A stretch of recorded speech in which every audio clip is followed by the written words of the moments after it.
हम लोग श्रीमद् भागवतम के तीसरे स्कंद के 5वें अध्याय के 47वें श्लोक को देख रहे हैं। अगर और लाइट्स भी हैं तो जला लीजिएगा। आज पे दूसरा दिन है। एक बड़ी रुचिकर बात है, श्लोक से संबंधित है। श्लोक का सार क्या है? श्लोक का सार ये है कि जो लोग भक्ति के मार्ग को छोड़ करके अन्य लोग जो ज्ञान मार्ग आदि कार्य करते हैं उनको साधन काल में भी बहुत श्रम करना पड़ता है, और जो मिलता है वह भी सुख नहीं देने वाला होता है। मैं इस पे एक एग्जाम्पल आपको दूंगा। हमारा घर अभी इधर नहीं, दूसरी जगह शिफ्ट किया है, तो वहाँ पे मैं कुछ अलमारी लेके आ रहा था खरीद करके, तो टेम्पो वाला बाद में मुझे बहुत डांटा। क्या जब एकदम सीधा अच्छा रास्ता था, सुनाई पड़ रहा है ना, समझ गए ना मैं क्या कह रहा हूँ? जब एकदम सीधा शॉर्टकट था और अच्छा रास्ता था, इतना लॉन्ग कट और उसमें इतने गड्ढे हैं, उससे क्यों लाए? तो मैंने कहा भाई हम यहाँ नए हैं, हमको वो रास्ता पता ही नहीं था। यानी जिस शॉर्टकट हो, जिसमें कोई बम्प्स नहीं हो, उस रास्ते को छोड़कर कोई गड्ढे वाले रास्ते को अब स्वीकार कर रहा है, तो वो व्यक्ति ही गड्ढा है। इसका मतलब समझते हैं हम लोग आईटी में यूज करते हैं ना, गड्ढा गड्ढा बोलते थे ना, गड्ढा है मतलब उसके याद आ गया ना, गड्ढा मतलब इज फूल, उसके दिमाग में बल पड़ा है कि नहीं? अब जैसे स्वाभाविक सी बात है कि मैं आता हूँ तो थोड़ा सा उसी रास्ते से आ जाता हूँ, फटाफट पहुँच जाएंगे, गड्ढा भी नहीं लगेगा, जर्क्स भी नहीं लगेंगे। तो यही बात इसी प्रकार से डांट पड़ रही। तो इन्होंने पूछा कि इस रास्ते से क्यों जा रहे हैं, अच्छे वाले रास्ते से कैसे जा रहे हैं? हमने कहा डांट खाइए इसलिए जा रहा हूँ। समझ में आया बात? तो ये डांट दे रहे हैं। कई बार इस प्रकार की डांट पड़ती है उन लोगों के लिए, आप तो भक्त हैं, उन लोगों के लिए जो लोग भक्ति मार्ग को छोड़ करके ज्ञान मार्ग को स्वीकार करते हैं। अत्यंत कठिन मार्ग है और उसे जो मिलना है वह भी कोई खास काम का नहीं है। ज्ञान का मतलब होता है निर्विशेष ब्रह्म अनुसंधान। इससे पहले श्लोक को हम शुरू करें, मैं एक बात समझाना चाहता हूँ। देखिए होता क्या, किसी एक व्यक्ति की प्रॉब्लम सुनाई पड़ती है लेकिन वो बहुत सारे लोगों पे घटित होती है, इसलिए बोल रहा हूँ वह किसी व्यक्ति विशेष पे बात नहीं है, पहले क्लियर कर लीजिए। Disclaimer, it is not to one person but to for in general. आप लोग जानते हैं कि ट्रेन में दोनों तरफ पहिए होते हैं, आपकी बाइक में भी दो पहिए होते हैं। एक पहिए की बाइक भी चलाई है आप लोगों ने कभी? Don't try it. सर्कस तो सर्कस करने की बात नहीं की जा रही है। उस सर्कस वाला भी जब चलाएगा गाड़ी रोड पे तो एक पहिए की नहीं चलाता है ना, चलाता है? कभी देखा किसी को आपने? तो बैलेंस सही चल पाए उसके लिए दो पहिए की आवश्यकता होती है, इसमें कोई विरोध है नहीं। तो देखिए भक्ति में कोई एक चीज महत्वपूर्ण है, जीव गोस्वामी समझाते हैं। इसका मतलब ये नहीं कि दूसरी चीज महत्वपूर्ण है ही नहीं। जैसे भागवत का बहुत बड़ा महत्व है, लेकिन इसका मतलब यह नहीं कि जप की कोई जरूरत ही नहीं है, या कोई कहे कि भाई यज्ञ नाम जप योग्यस्मि, जप ही सर्व को सब कुछ है और शास्त्र सुनने की जरूरत ही नहीं। दोनों चीजें आपको बैलेंस करनी होगी। प्रभुपाद जी का शब्द है कि जो तुम पढ़ रहे हो उसका रियलाइजेशन तुमको नाम जप के द्वारा होगा। और यही हमने हरिनाम चिंतामणि पुस्तक में पढ़ा भी था कि भगवान का नाम पहले अपनी दिव्यता प्रकाशित करता है कि वह दिव्य कैसे है, फिर उससे नाम से रूप, भगवान का जो रूप हम विग्रह की सेवा कर रहे हैं वो कैसे दिव्य है, फिर भगवान के गुण ये सारे कैसे दिव्य हैं, व्हाट इज एक्चुअली ट्रांसेंडेंस, ये भगवान के नाम के द्वारा प्रकाशित होगा। लेकिन देखिए अगर हम केवल जप करते रहेंगे और शास्त्र श्रवण नहीं करेंगे तो उस नाम जप में भी श्रद्धा नहीं रह जाती। कुछ दिन के बाद वो ढीला पड़ने लगता है, फिर कुछ और करने लगता है, नहीं रूटीन भी नहीं रह पाता है। आप ऐसा मत सोचिए कि रूटीन भी रह पाएगा, रूटीन भी नहीं रह पाएगा, उसको महत्व नहीं देगा। आज परमात्मा प्रभु क्लास दे रहे थे, बड़ी रुचिकर बात कर रहे थे, अभी सब बड़ा मजेदार बात कर रहे थे कि हम लोग जब करते हैं तो वस्तुतः भगवान को बुला रहे हैं, भगवान से बातचीत कर रहे हैं, लेकिन आपने कभी किसी ऐसे व्यक्ति से बात की है जो बात आपसे कर रहा हो और सोच कुछ और रहा हो? Very nice way of putting it. मैं आप लोग से बात कर रहा हूं और व्यक्ति सोच रहा है रे यार जो जूता यहां रख दिया कपड़े गीले तो अब आपसे बात कैसे करेगा? I mean that's very nice ना। क्योंकि आज अमेजिंग बात है कि आज मैं ऐसे जब कर रहा था क्योंकि घर की शिफ्टिंग थी, तो इधर ये करना है, वो करना है, ये काम करना है, ये संभाल करना है। This is very interesting and then we say we don't have taste for chanting. आपके संग आज तक कभी ऐसा हुआ है कि व्यक्ति ऐसे आपसे बात किया हो? कभी नहीं। अगर कोई आपसे बात कर रहा है, हाँ ये हो सकता है कि खो जाए कहीं तो आपकी बात नहीं सुन पाएगा, लेकिन आपसे इंटरेक्टिवली बात कर रहा है तो आप एक्सपेक्ट करते हो वो भी जस्ट नेचुरल कि वो इंटरेक्ट, नहीं? और कि नहीं तो भगवान का नाम तो किसी तरह से भी करते हैं लाभकारी होता है, लेकिन इस बात को सुनने का प्रभाव आपके जप में होगा। I mean I will try to be more attentive in the japa which is coming tomorrow. लेकिन ये बात बहुत महत्वपूर्ण है, और श्रीमन की भगवान का नाम जप करना ही सार है, और ये शास्त्र हमको बार बार समझा रहा है। श्रीमन चैतन्य महाप्रभु के गुरु महाराज ने इस बात को कहा कि तुम्हारा वेदांत पे अधिकार नहीं है। गुरु मोरे मूर्ख देखी करीला शासन। गुरु ने मुझे मूर्ख देखा, किसको? जिन्होंने ब्रह्मा जी को भी ज्ञान दिया उनको, यानी भगवान कृष्ण चैतन्य महाप्रभु के रूप में आए, और क्या तुम्हारा वेदांत पे अधिकार नहीं है, तुम कृष्ण मंत्र जपो, ऐ सर्व मंत्र सार, सारे मंत्रों का सारे कृष्ण मंत्र जपो। लेकिन इस क्या महाप्रभु भागवतम चर्चा नहीं करते थे? क्या नहीं करते थे? आत्म राम श्लोक की 61 अर्थ की व्याख्या है, तो दोनों ही चीजें आपको करनी पड़ेंगी। प्रभुपाद जी बहुत सिंपल तरह से समझाते हैं। 3 चीजों पर हमारा पूरा कृष्ण भावनामृत आंदोलन स्थापित है। कृष्ण का नाम, जप एंड कीर्तन। अब यहां भी लोग कहते केवल जप संकीर्तन नहीं, कहते कुछ लोग केवल संकीर्तन कोई जप नहीं। नहीं, भगवान का नामोच्चारण, चाहे जप में चाहे कीर्तन। दूसरा है भगवान की कथा, और तीसरा भगवान का प्रसाद। इसी पे पूरा कृष्ण भावनामृत आंदोलन स्थापित है। अद्वैत आचार्य जी के घर में जो भगवान लीला करते थे उसमें महाप्रभु समझाते हैं इस बात को। बस ऐसे करके अपना कृष्ण भावना का आंदोलन लेके चलिए, क्या कठिनाई है।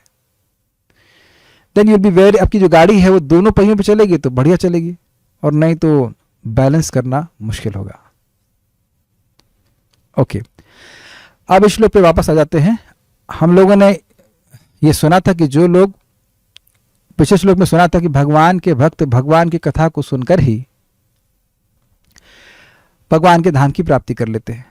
लेकिन कुछ लोग ऐसे हैं, अन्य लोग, जो भगवान की कथा वगैरह नहीं सुनते हैं, और वह ज्ञान योग के द्वारा प्रकृति को जीत लेते हैं, अर्थात स्वभाव को, यानी प्रकृति के गुणों को जीत लेते हैं। इसको मैं थोड़ा और समझाऊंगा। देखिए, इस जगत में हर व्यक्ति विभिन्न गुणों के मिश्रण से प्रभावित है, और इस पर मैं बहुत बल देके समझाऊंगा। बहुत महत्वपूर्ण बात है। आपको जो अच्छा लगता है वह मुझे क्यों नहीं अच्छा लगता नेसेसरली।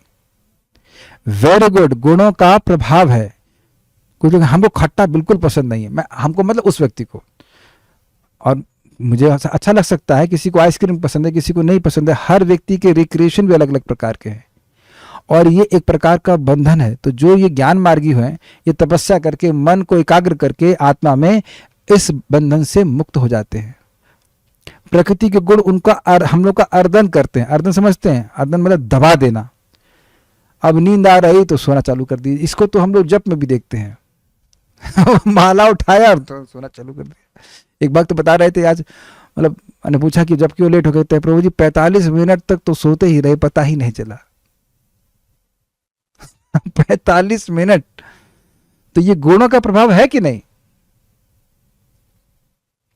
है, होता ही है। हम सभी को होता है। ऐसा नहीं कि मैं उसकी कोई मजाक बना रहा हूं, सभी लोग महसूस करते हैं।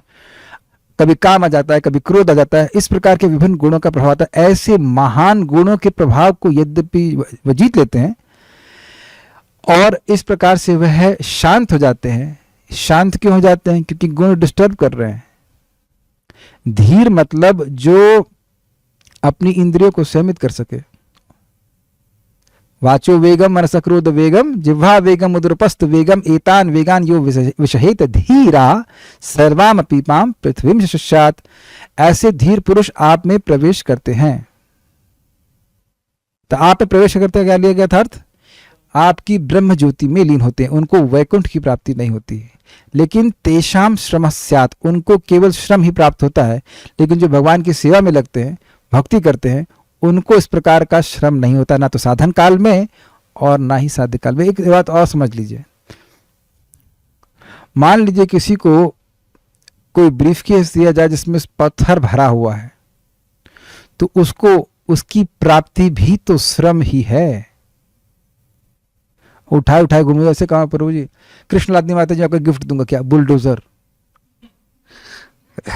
मैं इसलिए बात याद आ रही क्योंकि हमने बचपन में कहानी पढ़ी थी, इसमें एक व्यक्ति की लॉटरी निकलती है, उसको बुलडोजर मिल जाता है। अब परेशान वो करेगा क्या? उसका समझ में आ गया। What you going to do with bulldozer? What you going to do? कुछ क्या करेंगे आप बुलडोजर का? तो अब कठिनाई क्या है? ये जो ब्रह्म ज्योति है, इसमें क्या नहीं मिलता है बताइए? वेरी गुड, सेवा नहीं मिलती है। और क्या आप अपने में देख रहे हैं? हम सबसे पहले देख ले कि हम लोग सेवा किए बिना रह नहीं सकते। पहले इस चीज को आप देख लीजिए अच्छे। सुनिए वाली, सुनने की बात नहीं कर रहा हूं, देख लीजिए। हर व्यक्ति चाहे वो अभक्त हो चाहे भक्त हो किसी ना किसी के कार्य में लगा ही रहता है. You just can't I mean stop it. अभी हम जहाँ मूव इन किए, मेरे मित्र कह सकते हैं, वो नीचे रहते हैं, तो हम लोग ने ऊपर एयर कंडीशन लगाया तो तुरंत मैसेज कर दिए एयर कंडीशन जल सकता है. मतलब ये भी वो सेवा कर रहे हैं कि आप सावधान रहिए. आप everyone has to do something. मैं सब ऑब्जर्व करने का प्रयास कीजिए कि हम लोग सेवा किए बिना नहीं रह सकते एक क्षण भी. ना ही कश्चिद क्षणमपि जातु तिष्ठत्य अकर्मकृत. बिना कुछ कार्य किए व्यक्ति रह ही नहीं सकता है. ये आत्मा का स्वभाव है. आत्मा जब बद्ध है तब इतना संघर्ष कर रही है कुछ कार्य करने के लिए, तो जब मुक्त हो जाएगी तब तो उसको कार्य ना करने दिया जाए तो कितना बड़ा बंधन है. मेरी भाषा समझ में आई? इस समय जब हम बंधन में हैं तब हम लोग एक क्षण के लिए भी शांति से नहीं बैठ सकते, कुछ ना कुछ करते रहना पड़ेगा. तो जब व्यक्ति बंधन से मुक्त हो जाएगा तब तो और काम करने के लिए होना चाहिए ना. अभी तो बंधन है भोजन का, बंधन है नींद का. अग्रीड? भोजन और नींद का तो बहुत समय इसमें निकल जाता है ना. खाना पकाओ, खाओ, हजम करो, निष्कासन करो, सो. सच्चा ऑलमोस्ट लाइक हमारा सारा जीवन तो ऑलमोस्ट सारा जीवन इसी में चला जा रहा है. खाने कमाने के लिए तो भैया आदमी मेहनत कर रहा है. एग्रीड? जब वह भी समाप्त हो जाएगा तब आप कितना फ्री हो जाएंगे, और उस समय कोई काम ना करने देगा तब क्या हालत होगी. एग्रीड? तो ये एक पनिशमेंट है. तो इसलिए भक्तों को तो यहां भी सेवा करके सुख मिलता है, और जब प्रेम जागृत हो जाता है तो बहुत सुख मिलता है. लेकिन इन लोगों को ना तो साधन काल में सुख मिला और न ही वह साध्य काल में सुख प्राप्त करते हैं. तो इस श्लोक को समझ रहे हैं ना. समझने का मतलब है कि इतना ज्ञान हो जाना चाहिए कि ज्ञान मार्ग में हम कभी नहीं जाएंगे. ये बात है सीधे. चलिए तो मेरे पीछे बोलिए. तथा परे चात्म समाधि योगा बले न चित्वा प्रकृतिम बलिष्ठा. तथा परे चात्म समाधि योगा बले न जित्वा प्रकृतिम बलिष्ठा. त्वामेव धीरः पुरुषं विशन्ति तेषां श्रमः स्यान्न तु सेवयाते. त्वामेव धीरः पुरुषं विशन्ति तेषां श्रमः स्यान्न तु सेवयाते. तथा परे चात्म समाधि योगा बले न जित्वा प्रकृतिम बलिष्ठा. तथा परे चात्म समाधि योगा बले न जित्वा प्रकृतिम बलिष्ठा. त्वामेव धीरः पुरुषं विशन्ति तेषां श्रमः स्यान्न तु सेवयाते.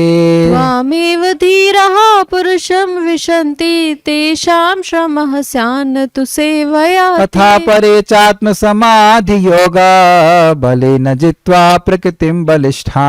तथा परे चात्म समाधि योगा बलेन जित्वा प्रकृतिम बलिष्ठा. त्वामेव धीरा पुरुषं विशन्ति तेषां श्रमः स्यान्न तु सेवयाते. त्वामेव धीरः पुरुषं विशन्ति तेषां श्रमः स्यान्न तु सेवयाते. तथा अपरे क्या व्याख्या करी गई थी. तथा मतलब उसी प्रकार, जिस प्रकार भक्त भगवान की कथा को सुनकर प्रकृति को जीत लेते हैं उस प्रकार जीतते हैं. बस केवल इतने अर्थ में कि प्रकृति को जीतने के अर्थ में, वैकुंठ प्राप्ति के अर्थ में नहीं. अपरे, अपरे मतलब अन्य लोग. च आत्म समाधि होगा. आत्म मतलब आत्मा में या परमात्मा में, परमात्मावादी को भी कर सकते हैं. उसमें समाधि योग, समाधि यानी मन की एकाग्रता के जो योग यानी उपाय है उसके बल के द्वारा बलेना जित्वा प्रकृति बलिष्ठा. प्रकृति जो बलिष्ठ है, बहुत शक्तिशाली, उसको जीतकर त्वामेव आप में ही, हे भगवान आप में ही ऐसे धीरा धीर पुरुष, धीरा पुरुषम मतलब धीरा पुरुषम विशंति, वह उन भगवान में प्रवेश करते हैं. तेषाम श्रम स्यात्, उन्हें केवल श्रम ही होता है, साधन काल में भी और साध्य काल में भी.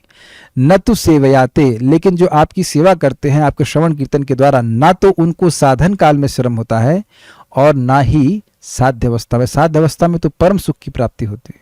क्लियर हो गया श्लोक? हम लोग आगे बढ़ते हैं. श्रीधरी पढ़ लिया था ना मैं, सारार्थ. हाँ, सारार्थ दर्शनी बहुत सुंदर है. आत्म, मैंने श्रीधरी पढ़ी थी? नहीं, श्रीधरी नहीं पढ़ी थी. कोई बोल भी नहीं रहा है, पार करो पार करो। चित्त की वृत्ति को रोककर मन को आत्मा में ही लगाए रखने को योग कहते हैं। ये लाइन समझिए, चित्त की वृत्ति मतलब चित्त का बहाव। इस समय आप लोग सभी लोगों का चित्त का बहाव भागवत में जा रहा है, और आप जानते हैं आप जानते हैं कि मैं बोल रहा हूं तो कि चित्त कहाँ जा रहा है? चित्त वहां जा रहा है जहां चित्त आसक्त है। जैसे वो ट्यूबवेल वाले बाबा, एक वक्त था वो ध्यान शिविर में गया और महाराज बाद में पूछे उसे कि क्या करने गया था, कहता वो ध्यान करा रहे थे। तो क्या ध्यान कर रहे थे? कह रहे थे वो हम ट्यूबवेल छोड़ के आए थे ऑन, तो हम तो ध्यान में अपने ट्यूबवेल का स्मरण कर रहे थे। तो उनकी चित्त, एक किसान है तो चित्त की वृत्ति कहाँ जाएगी? ट्यूबवेल में जाएगी या खेती में जाएगी।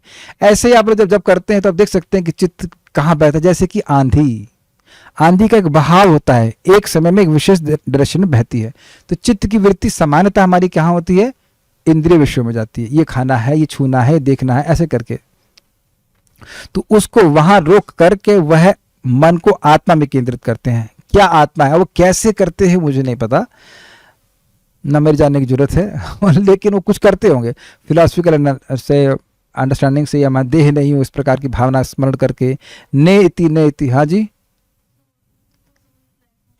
नहीं अपने को आत्मा के प्लेटफॉर्म पे रखते हैं, लेकिन साधन क्या है मुझको नहीं आज तक समझ में आया।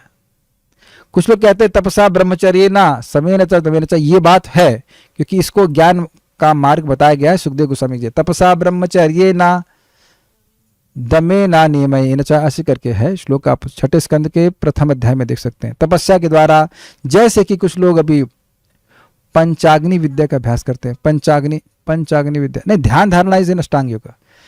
ज्ञान योग में पंचाग्नि विद्या होती है, वो 5 जगह आग लगा लेते सब तरफ से, लेकिन संकीर्तन की अग्नि में प्रवेश नहीं करते। They have some ideas something, कैसे मन को एकाग्र करते वो जाने, हमें पता नहीं, लेकिन करते हैं। जो प्रश्न है उसको थोड़ी देर बाद मिलूंगा। योग जन्य ज्ञान के द्वारा मोक्ष को प्राप्त करने में परिश्रम तो होता ही है, होगा ही। और कुछ लोग इस परिश्रम के प्रति आसक्त होते हैं क्योंकि वो अव्यक्त में आसक्त होते हैं। अब एक प्रश्न का, अव्यक्त में क्यों आसक्त होते हैं? क्योंकि इस जगत में सारी समस्याएं उनको संबंध से आई हैं।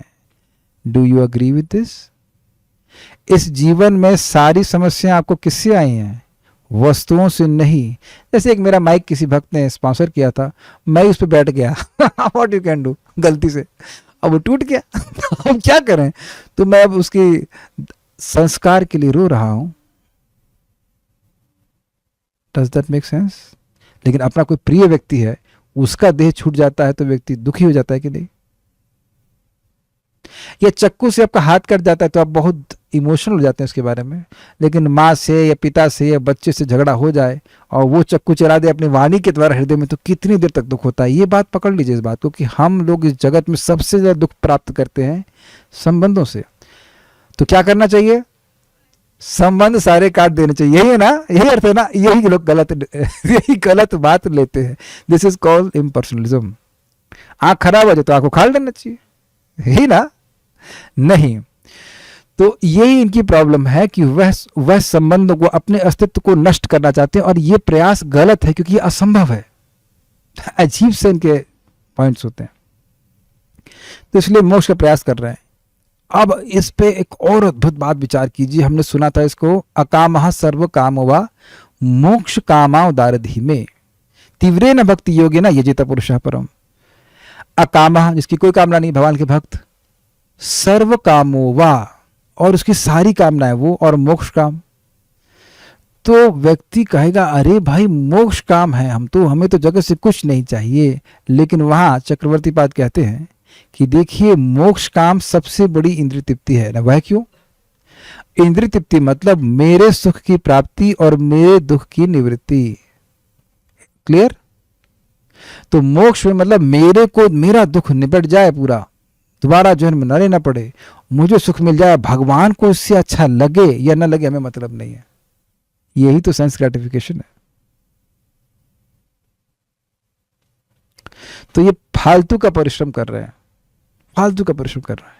किंतु आपकी कथा का श्रवण आदि रूप सत्संग के द्वारा जो अनायास ही वैकुंठ की प्राप्ति हो जाती है, सॉरी जो रितो अनायास, अनायास होना चाहिए, अनायास ही वैकुंठ की प्राप्ति हो जाती है। अब इसको थोड़े और तरह समझिए। जब व्यक्ति कथा में एब्जॉर्ब होता है, अगर वाकई वो कथा में अभिनिविष्ट है, क्या आपने अनुभव किया कि कम से कम उस समय क्लेश नहीं सताते हैं?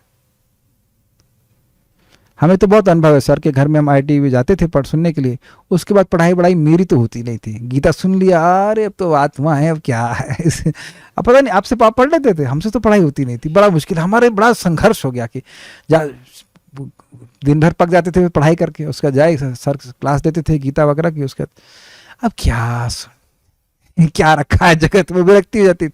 तो पॉइंट आप ये देखेंगे कि समझने का प्रयास कीजिए, इस जगत में हम लोग दुख क्यों प्राप्त कर रहे हैं? चीजों को पकड़े हुए हैं और चीजें हमारे हाथ से जाएंगी, स्लिप कर रही हैं। क्या श्लोक है? सदा समुद्विग्न धियाम असद्ग्रहात्। असद वस्तु को पकड़े हैं, जान रहे हैं कि कोई वस्तु हमारे साथ हमेशा नहीं रहेगी, लेकिन पकड़े हुए उसको एज इफ कि वो हमेशा रहेगी, है कि नहीं? और इस कारण से व्यक्ति दुखी होता है, बहुत सारी कुंठा को प्राप्त होता है। तो वैकुंठ यही निर्माण भी हो जाता है। विश्वपूर्ण सुखायते, अगर व्यक्ति को भगवान की कथा में रुचि हो जाती है, कथा सुनता जाता है, तो उसके लिए कोई कुंठा नहीं रहती।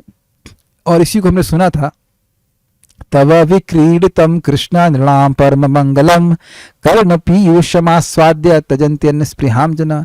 जो व्यक्ति भगवान की कथाओं का श्रवण करता है, वह इतना उसको अच्छा लगता है कि वह हर प्रकार की इच्छा को त्याग देता है, यहाँ तक कि मोक्ष की इच्छा को भी त्याग देता है, लेकिन भगवान की कथा की इच्छा को नहीं त्याग पाता है। तो सारी इच्छाएं समाप्त, जब सारी इच्छाएं समाप्त तो सारे दुख भी समाप्त। अग्रीड? सिंकिंग? क्योंकि दुखी हम तब होते हैं जब हमें कुछ अभाव अनुभव होता है, ये हमको चाहिए, और फिर लग जाइए प्रयास में। उससे पहले हम शांति से बैठे थे, कभी देखा है अपने मन में ये चाहिए?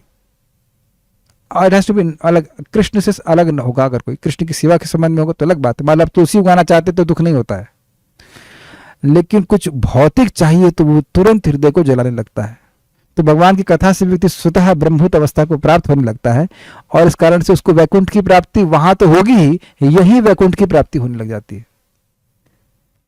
ये मैं बोल ही रहा हूं, ये ग्रहण हो पा रहा है? क्लियर? जो लोग हमत्व ममत्व आदि की भावना से ग्रस्त हैं, वे तो कभी वैकुंठ को नहीं प्राप्त कर सकते। यह भाव है। अमहत्व मतलब मैं ये देह हूं, ममत्व मतलब देह संबंधित वस्तुएं मेरी हैं। अगर इसी में पड़ा हुआ है तो व्यक्ति कैसे जाएगा? जेल में भावना है कि सेल मेरा है, तो निकलोगे कब? इजी? अग्रीड? और जेल के साथ में उस सेल में मान लो 2-4 लोग हों, तो वो सब हमारे परिवार वाले हैं। और ये मेरे शब्द नहीं है, ये मेरा कोई कटाक्ष नहीं है, ये सत्य है जो ब्रह्मा जी ने कहा है। कुछ लोग ढूंढ सकता है, तावाद गारा ग्रहम गृहम 10.14 भागवतम दशम स्कंद 14वां अध्याय अंत की तरफ श्लोक है। यावद कृष्ण न तेजना, उन सभी लोगों का घर कारागार की समान है जब तक कृष्ण तावाद रागादयस्तेना तावाद कारागृहम गृहम, भूल रहा हूं उसके आगे वाला श्लोक। व्यक्ति के जो जगत में राग है, मुझे ये चाहिए, मुझे वो चाहिए, उसके, हाँ दिखाइए माइक, श्लोक दीजिए, बहुत सुंदर श्लोक है। तावाद रागादयस्तेना तावाद रागादयस्तेना तावाद कारागृहम गृहम तावान मोहंग निगड़ो यावत कृष्ण न तेजनः 10.14.36। उस व्यक्ति का राग आदि और स्तेना क्या है? हाँ, थीव्स है। उसका जो राग आदि है, राग आदि जो है, राग मतलब आसक्तियां क्या है? चोर के समान है। क्यों? क्योंकि वह उसका समय चुरा लेती है जो भगवान की सेवा में लगे। अग्रीड? मानते हैं, स्वीकार करने? कितना सुंदर श्लोक भागवत में कहा है। और उसके बाद कह रहे हैं तावात कारागृहम गृहम। अब चोरों के संग रह रहा है तो कारागृह में रहना पड़ेगा ना, चोरों की संगति कर रहा है तो जेल में रहना पड़ेगा। तो कह रहे उसका घर तब तक कारागृह है, तावान मुहोंग्री निगड़ो, और उसका जो मोह है ये अहम और मम का, कि मैं ये देह हूं और ये सारी वस्तुएं मेरी हैं, ये उसके पैर की बेड़ी हैं। बेड़ी है तो बाहर कैसे निकलेगा? यावत कृष्ण न तेजना, जब तक वह कृष्ण को स्वीकार नहीं कर लेता है अपने व्यक्ति में। अब बड़ी सुंदर बात है, अगर परिवार के लोगों में ये भावना है कि ये सब कृष्ण के सेवक हैं, तब कोई दिक्कत नहीं है। अगर घर में कृष्ण प्रतिष्ठित हैं, कृष्ण की सेवा के लिए व्यक्ति लगा हुआ है, तो वह घर वैकुंठ है। और ये प्रभुपाद जी इस बात को कहते हैं, it's not that we want people to only come to our temples, we want them to make temples, to make their homes as temple. मंदिर में लोग 3:30 बजे उठते हैं, एटलीस्ट 4 बजे। अब अगर 7 बजे और 8 बजे उठ रहे हैं तो वो कौन सा मंदिर, एटलीस्ट कौन टेम्पल तो नहीं है। मैं इस्कॉन टेम्पलों की बात नहीं कर रहा हूं, मैं घरों की बात कर रहा हूं। आप में बहुत से भक्त लोग सुबह उठते हैं, लेकिन जो अभी नए हैं या नहीं उठ रहे हैं, तो विचार कीजिए, ऐसा मत सोचिए कि हम गृहस्थी में हो गए तो अब टेम्पल के बाहर हो गए। नहीं, you are also temple devotee. आप मानते क्या हो अपने आप को, गृहस्थ या टेम्पल के ब्रह्मचारी? Simple matter of attitude. परम पूज्य राधा वृंदावन चंद्र महाराज समझा रहे थे कि भाई पत्नी हो गई हेड पुजारी पत्नी हो गई हेड पुजारी और प्रभु जी हो गए टेम्पल प्रेसिडेंट या फिर डोनेशन कलेक्शन डिपार्टमेंट। लेकिन घर में अगर ये भावना है कि जो भी विग्रह है उनकी सेवा करनी है, तो कैसे हो गए वो लोग? अनन्य विषय आत्मा नाम, अनन्य विषय आत्मा नाम। This is very amazing, very amazing. और आप देखेंगे मंदिर में, यहाँ जितने 5 मंदिर हैं, वो सारे ऑफिशियल मंदिर नहीं, बहुत तो घर को ही मंदिर बना दिया गया, वहां सेवा चल रही है। This is very nice. और जो मोह है, एक मिनट, कुछ हिल गया क्या? हरे कृष्ण। हाँ, जो भी मोह है, अगर मोहित भी होना है व्यक्ति को, तो इसीलिए तरह से मोहित हो जाए कि हम कृष्ण को देख के मोहित हुए, कृष्ण कितने सुंदर है, कितनी कथा अच्छी, इत्यादि इत्यादि। तो मैं ये बात क्यों कह रहा था, लीजिए, ये जानबूझ के कह रहा था, व्यक्ति निरुत्साहित हो जाएगा। अरे मैं तो अपने आप को देह मानता हूं, अरे मैं तो अपनी वस्तुओं को, या सॉरी, देह संबंधित वस्तुओं को मेरा मानता हूं, मैं कैसे वैकुंठ जाऊंगा? एक सिंपल सी बात है, वैकुंठ जाने का बहुत सिंपल योग्यता है। आप देखिए, ये ग्लास किसका है? ये ग्लास मतलब अपने घर में, यहाँ पे नहीं।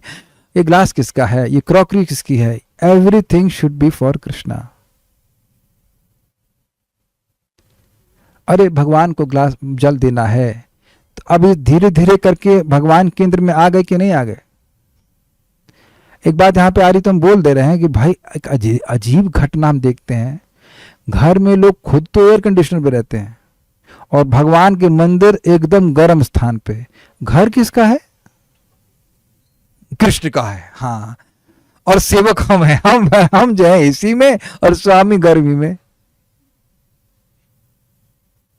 हम तो ऐसा नहीं करते। स्वामी ने एसी दिया है तो हवा तो उनको लगनी चाहिए कि नहीं लगनी चाहिए? गलत कह रहे हैं, सही कह रहे हैं? आप में से प्लीज कुछ लोग हैंड रेस करेंगे। मैं गृहस्थों को पूछ रहा हूं, कितने लोग के भगवान गर्मी में सोते हैं? अरे आप गृहस्थ है क्या? चुप, हर जगह हाथ खड़ा कर देंगे आपको कहीं तो आप ब्रह्मचारी है। हाँ देखा, अभी डेटा आ रहा है, इसीलिए तो क्लास में आते नहीं चाहते, सब अच्छी अच्छी बातें बता देती, फिर हमको करना पड़ेगा।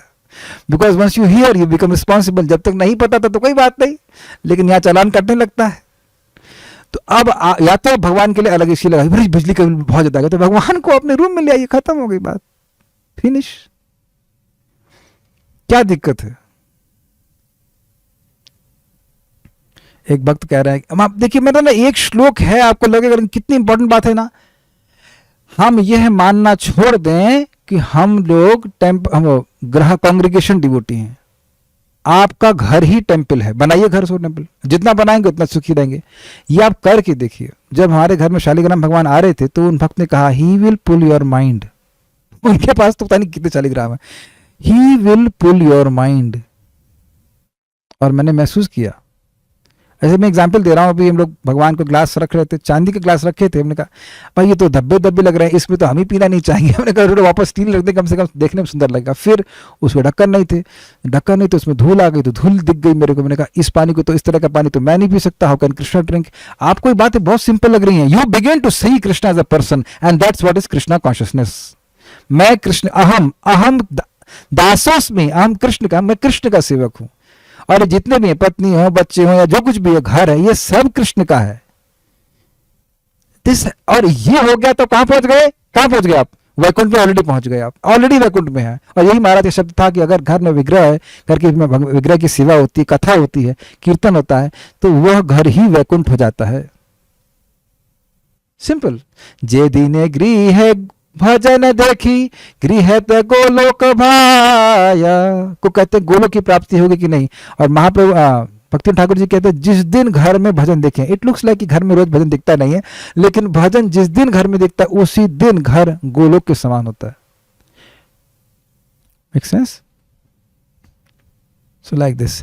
तो इसलिए यह कहना कि हम गृहस्थी में हैं या किसी भी अवस्था में हैं और हम भगवान की धाम की प्राप्ति नहीं कर सकते, ये गलत बात है। ये केवल आपको अपना एटीट्यूड चेंज करना है। जैसे मंदिर में जो भक्त लोग हैं जब धन लाते हैं तो किस लिए लाते हैं? भगवान की सेवा के लिए लाते हैं। तो इसी प्रकार से भगवान की सेवा के लिए रखिए, क्या दिक्कत है? कुछ भक्तों के प्रश्न है, उसको मैं ले लेता हूं, उसके बाद फिर आगे की टीका देखते हैं। क्या ज्ञान मार्ग से भी विषय वासनाएं रजगुण नष्ट होते ही हैं? हाँ, होते हैं, क्योंकि वो सतगुण का अनुशीलन करते हैं।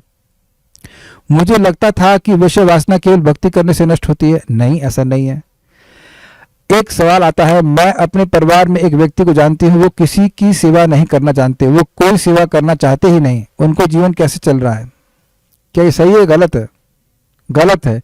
जो व्यक्ति किसी की सेवा नहीं कर रहा है वो अपनी इंद्रियों की सेवा कर रहा है। वो 11 पत्नियां लेके घूम रहा है। 11 पत्नियां, 10 इंद्रियां और एक मन, कोई ब्रह्मचारी है ही नहीं। समझ में आया? तो ये 11 पत्नियां लेके घूम रहे हैं, एक और स्वीकार कर लेता है व्यक्ति। हाँ, ऐसा हो जाता है। जो शादी करता है ना तब एक और स्वीकार कर लेता है, लेकिन ऐसे 11 पत्नियां लेके तो घूम ही रही है। मेरे शब्द नहीं, प्रहलाद महाराज कह रहे हैं। तो एक के बाद एक उसकी सेवा कर रहे होते हैं। तो ये नहीं कह सकते कि नहीं कर रहे। क्या कोई कलयुग में भी ज्ञान मार्ग से सफलता प्राप्त कर सकता है? क्या उत्तर है? हरेर नाम हरेर नामैव केवलम कलौ नास्तेव नास्तेव नास्तेव गतिर अन्यथा। भगवान का नाम ही, भगवान हरि का नाम ही, भगवान हरि का नाम ही, भगवान का का नाम ही एकमात्र कलयुग में गति है। नास्तेव अर्थात कर्म मार्ग नहीं है, नास्ति अर्थात ज्ञान मार्ग नहीं है, नास्ति एवा अष्टांग मार्ग नहीं ही है। ये अर्थ है। और क्या है? और कोई प्रश्न है? So now will move on to saar of darshan. आत्म समाधि अर्थात मन स्थैर्य के साधन, जिसके द्वारा मन स्थिर होता है। ज्ञान के अभ्यास द्वारा अथवा अष्टांग योग द्वारा वे ज्ञानी जन आप पुरुष में प्रविष्ट होते हुए सायुज्य की प्राप्ति करते हैं, किंतु ऐसा करने के लिए उन्हें बहुत श्रम करना पड़ता है। किंतु यदि वे भक्ति करते तो उन्हें ऐसा श्रम नहीं करना होता। अब ये श्लोक बड़ा सुंदर है, इसको कई बार मैंने कोट किया है, इसको गाएंगे, मेरे पीछे बोलिएगा।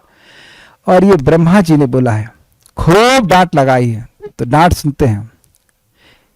इसका आशय बस यही है कि जो लोग भक्ति के मार्ग को छोड़ करके ज्ञान मार्ग में जाते हैं उन्हें केवल भूसा मिलता है। श्रेयाश्रितिं भक्ति मुदस्यते विभो क्लिश्यन्ति ये केवल बोध लब्धये। श्रेयः श्रुतिं भक्ति मुदस्यते विभो क्लिश्यन्ति ये केवल बोध लब्धये। तेषामसौ क्लेशलये वशिष्यते नान्यद् यथा स्थूलतुषावघातिनाम्। तेषामसौ क्लेशल एव शिष्यते नान्यद् यथा स्थूलतुषावघातिनाम्। हे प्रभु, आत्म साक्षात्कार का सर्वोत्तम मार्ग तो आपकी ही भक्ति है। यदि कोई इस मार्ग को त्याग करके ज्ञान के अनुशीलन में प्रवृत्त होता है, त्यागने का मतलब क्या है? उसे पहले मिला, जो कभी मिला ही नहीं उसके त्यागने की बात नहीं हो रही है। आप लोग ताजमहल त्याग किया है?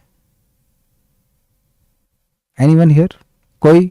आगरा वाले प्रभु, एक बार इनसे आगरा वाले को दिख रहे? हाँ, प्रिय शो माता जी, आर यू हियर? हाँ माता जी, प्रिय शो माता जी, आगरा त्याग के घर ने स्वीकार किया है आपने?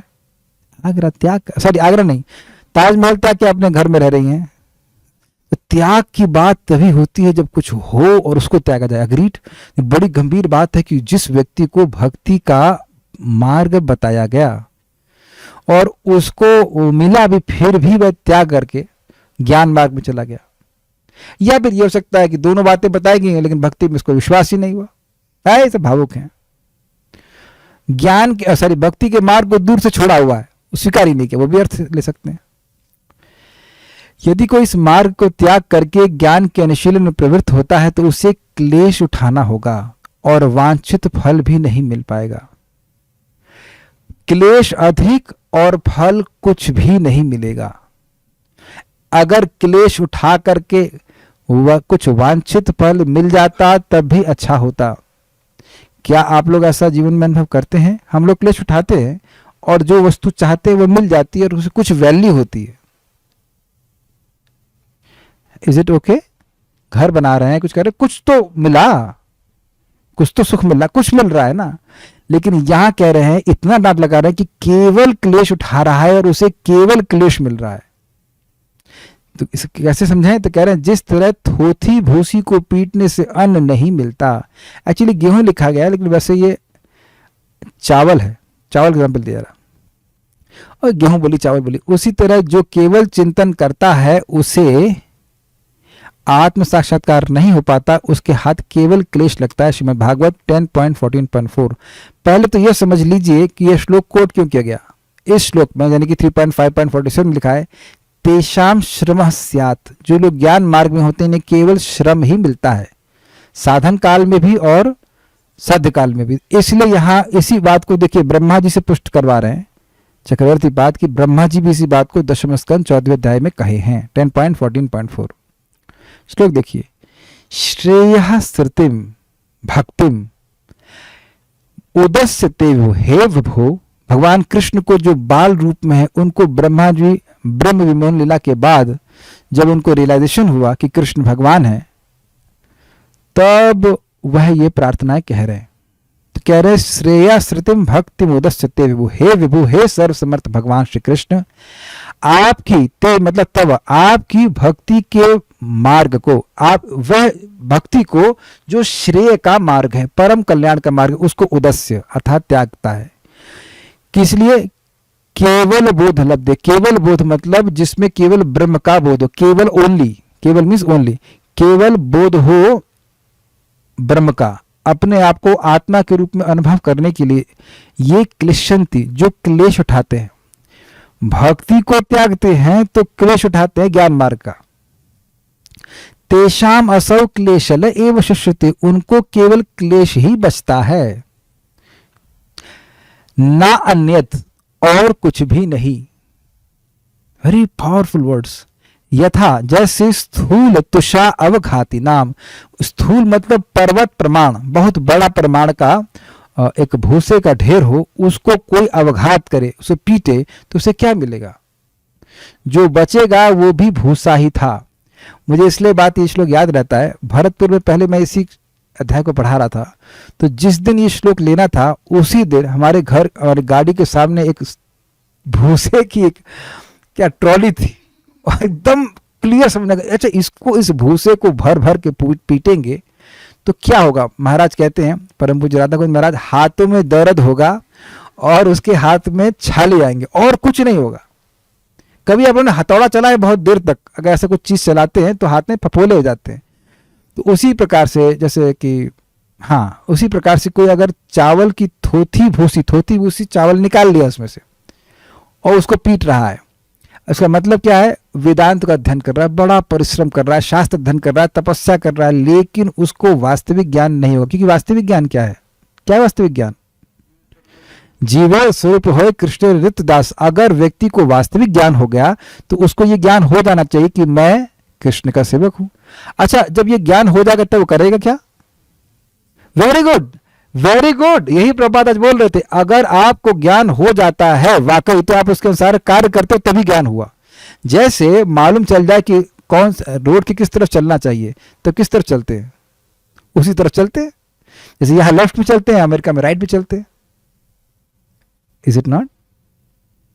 ब्रेक क्या है और एक्सीलेटर क्या है, ये ज्ञान हो गया तो जब जरूरत होती है ब्रेक की तब एक्सीलेटर नहीं दबाते हैं।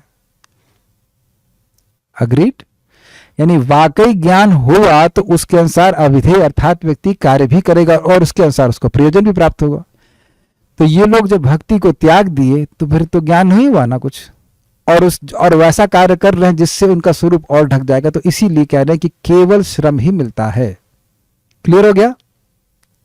केवल श्रम मतलब साध्य काल में भी, साध्य अवस्था में भी कुछ प्राप्त नहीं होता। इसको सुन करके ज्ञान मार्ग में जाने की प्रेरणा तो नहीं ही मिल रही है ना। अब एक प्रश्न होगा कि भक्ति को श्रेय का मार्ग क्यों कह रहे हैं?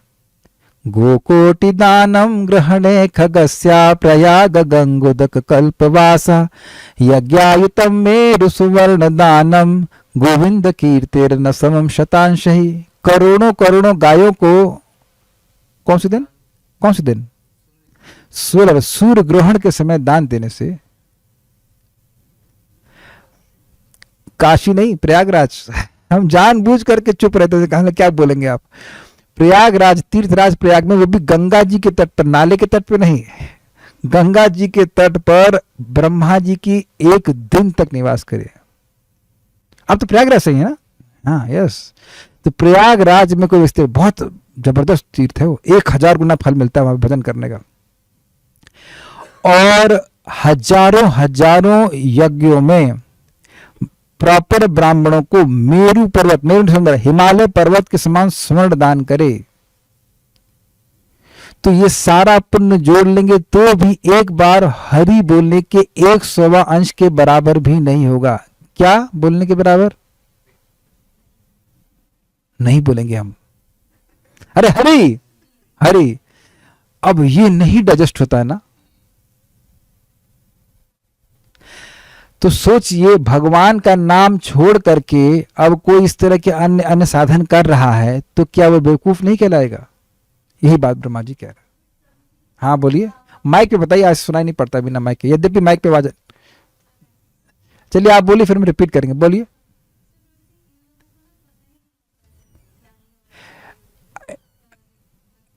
कह रहे हैं कि ज्ञानियों को पता ही नहीं होता है भक्ति के बारे में, अष्टांग योगी को पता नहीं होता, ठीक है, ये बोलना चाहते हैं?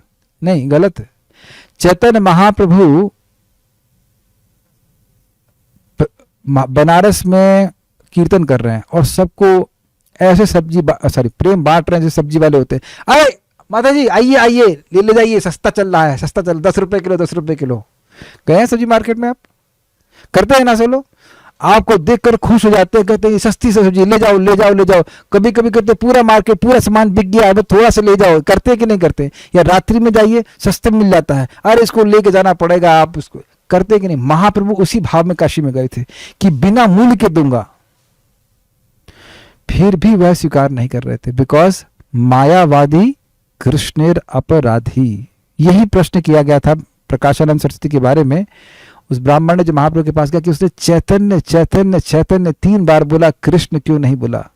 क्यों कृष्ण का नाम उसके मुख से नहीं आया? तो महाप्रभु ने बोला, मायावादी कृष्ण अपराधी, वो अपराध करते हैं, इसलिए असंतुष्ट करते हैं कृष्ण को, इसलिए उनका कृष्ण का नाम भी उनके मुख पे नहीं आया। कितना ईजी है ना कृष्ण बोलना।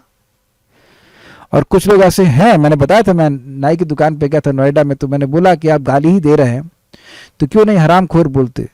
नहीं बोला वो, अब एलर्जी लग गई उसको, वो समझ गया कि इससे तो कुछ हो जाएगा, नहीं बोला। मैं बोलो ना हरामखोर बोलो, हराम हराम बोलो, हरामखोर, नहीं बोला वो।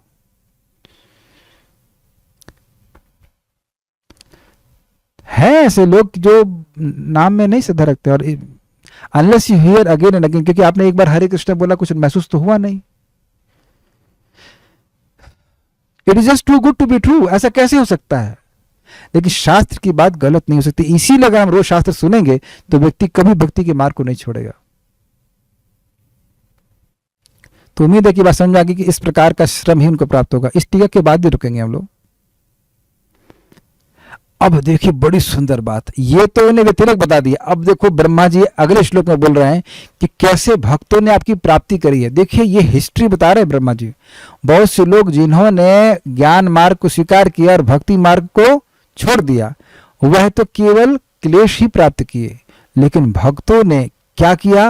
अपने कर्मों को भगवान को समर्पित किया और भगवान की कथा सुनी, और वह कथा भगवान की भक्ति को ढो करके लेके आई।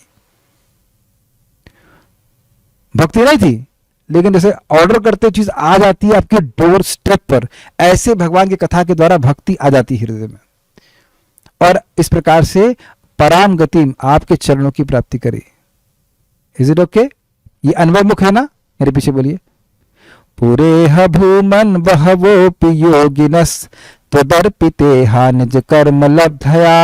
पुरेह भूमन् बहवोऽपि योगिनस् त्वदर्पिते हा निज कर्म लब्धया। विबुध्य भक्तेव कथोपनीतया प्रपेदिरेञ्जोचित ते गतिं पराम्। बुद्ध भक्तैव कथोपनीतया प्रपेदिरेञ्जोच्युत ते गतिं पराम्। हे सर्वशक्तिमान, यही ब्रह्मा जी की प्रार्थना कंटिन्यू हो रही है।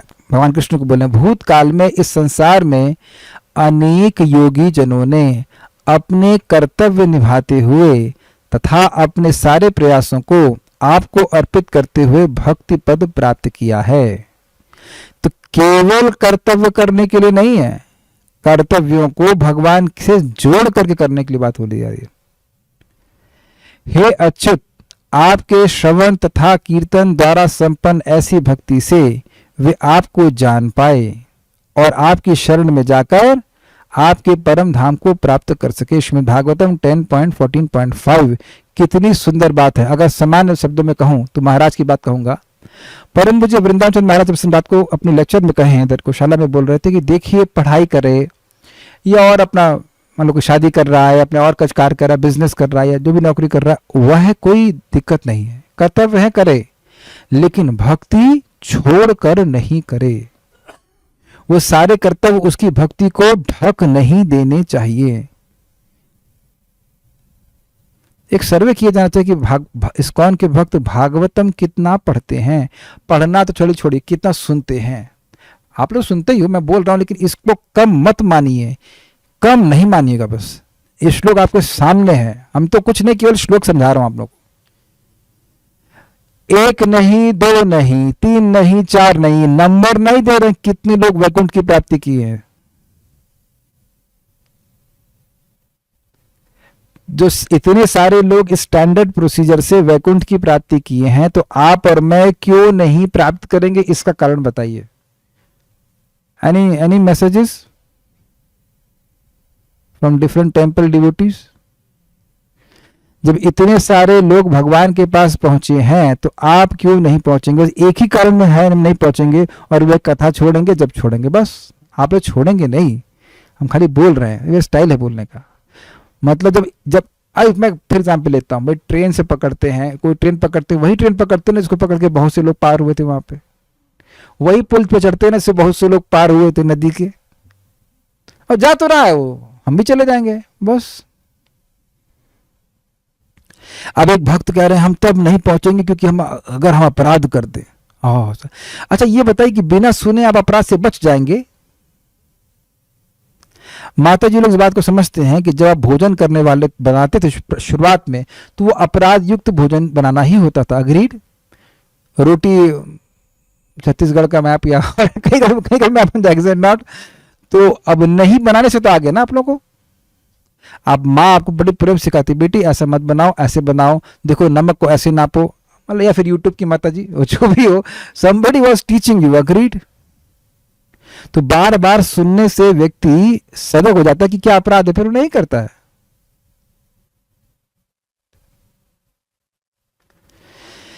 अग्रीड? तो यह श्लोक बिल्कुल स्थापित कर रहा है कि हम सब लोग वैकुंठ जाएंगे, भगवान के पास जाएंगे, भगवान की कथा सुनने के द्वारा, नाम जप के द्वारा, बिल्कुल स्पष्ट। और जो हमारे कर्तव्य हैं उन्हें कृष्ण के केंद्र में देखने के द्वारा, फाइन, उसके करने के द्वारा।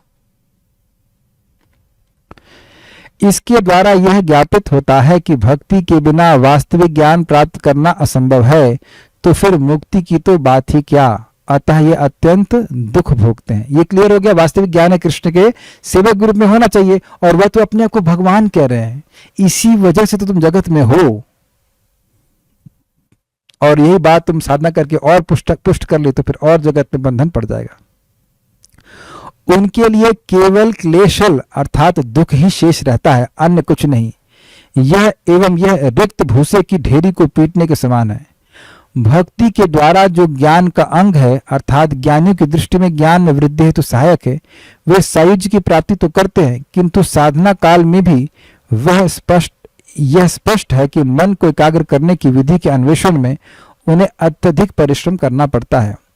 एवं साध्य दशा अर्थात सिद्धि की अवस्था में भी वे ब्रह्म सायुज्य को स्वीकार करते हैं, जिसे प्रेम प्राप्त करने वाले भक्त पूर्णतः त्यागते हैं, जो प्रेम आपको वशीकृत करने का एकमात्र साधन है। ये बातें समझ में आई, बड़ी जबरदस्त है। ज्ञानी जन कभी कभी भक्ति करते हैं, लेकिन एक सपोर्ट के रूप में, बाद में सपोर्ट को छोड़ देते हैं। जैसे आपने सुना है, वो सुना नहीं, देखा होगा बचपन में, वो 1 2 3 पीछे 3 पहियों वाली साइकिल चलाई है, टोटल 4। जब शुरुआत में वो 2 पहिए लगा लेते हैं ताकि बच्चा कहीं गिर ना जाए, और जब थोड़ा बच्चा स्टेबल हो जाएगा तो उन 2 पहियों को छोड़ देगा। समझ में आ गया? तो उसी प्रकार से ज्ञान मार्गी लोग भी करते हैं, कुछ कुछ हरे कृष्णा कर लेंगे, कहेंगे हरे कृष्णा कर लेते हैं, लेकिन या कहेंगे भगवान का नाम लो। कोई भी भगवान है, जिसको भी तुम भगवान मानो, अल्टीमेटली सब ब्रह्म है, और जिसको चाहो भगवान मान लो और तुम अब भजन करो। नाम बोलना है भगवान का, किसी को भी भगवान मान लो। तो अब क्या होगा, जब आपको रियलाइजेशन हो जाएगा कि आप भगवान हैं, बस खत्म, तो वह भक्ति वहां पे समाप्त। तो वो दो टांगे हैं भक्ति की, वो आउट हो जाती। ठीक। एक प्रश्न है कि क्या ज्ञानी लोग अपने अस्तित्व को नकार देते हैं या अपने को भगवान मानते हैं? देखिए, वो कहते हैं अंततोगत्वा निर्विशेष ब्रह्म है, कोई भेद नहीं है। तुम तो अज्ञानवश भेद मान रहे हो। तो दोनों ही बातें सत्य हैं। वे अपने अस्तित्व को नष्ट करना चाहते हैं, और बाद में वो बोलते हैं कि हम उसमें मिल जाएंगे और हम वही बन जाएंगे, वो ब्रह्म बन जाएंगे। दोनों ही बातें सत्य। Yes, good question, very good question. उसके बाद वो सायुज्य की प्राप्ति करते हैं, लेकिन ध्यान देना कि वो होते नहीं, बेचारे उस नष्ट करने का प्रयास करते हैं, लेकिन भगवान पहले बना दिए कि भाई ऐसा कोई समय नहीं था कि तुम नहीं रहोगे। तो वो बेचारे रहते हैं। अब कह तो कोई है ही नहीं, अरे कोई यहाँ पूछने वाला ही नहीं कि तुम ठीक तो हो, क्योंकि सभी ठीक है, मतलब सब कोई दुख तो है नहीं, but you know have service, सेवा तो है नहीं, तो फिर वापस गिर जाते हैं। एनीहाउ, एक इंटरेस्टिंग बात क्या है कि साधना काल में भी यह स्पष्ट है कि मन को एकाग्र करने की विधि के अन्वेषण में उन्हें अत्यधिक परिश्रम करना पड़ता है। मन की वृत्तियां बाहर जा रही हैं, अब उनको ढूंढना पड़ता है कि भाई कैसे इस मन को रोकें। और आप भक्ति में क्या कर रहे हो? आप हम लोग भक्ति में वही कार्य कर रहे हैं जो भौतिकतावादी जीवन में करते थे, बस उसे कृष्ण से कनेक्ट कर दिया है। बोलते हैं, सुनते हैं, लेकिन कृष्ण के संबंध में खाते तो है ही, भगवान का प्रसाद ग्रहण कर रहे हैं, इजी हो गया। मन को अलग से कुछ ऐसा नया चीज नहीं सिखाई जा रही है, जो कार्य हम कर रहे हैं उसी को भगवान की सेवा में लगा देते हैं। इजी है कि नहीं? और उन लोगों के लिए बस अब ध्यान करो निर्विशेष का, सांस पे ध्यान करो। कुछ लोग हैं ऐसे, साधु होते हैं, पक्के ब्रह्मचारी रहते हैं, लेकिन उनकी साधना क्या है? 2 घंटे सुबह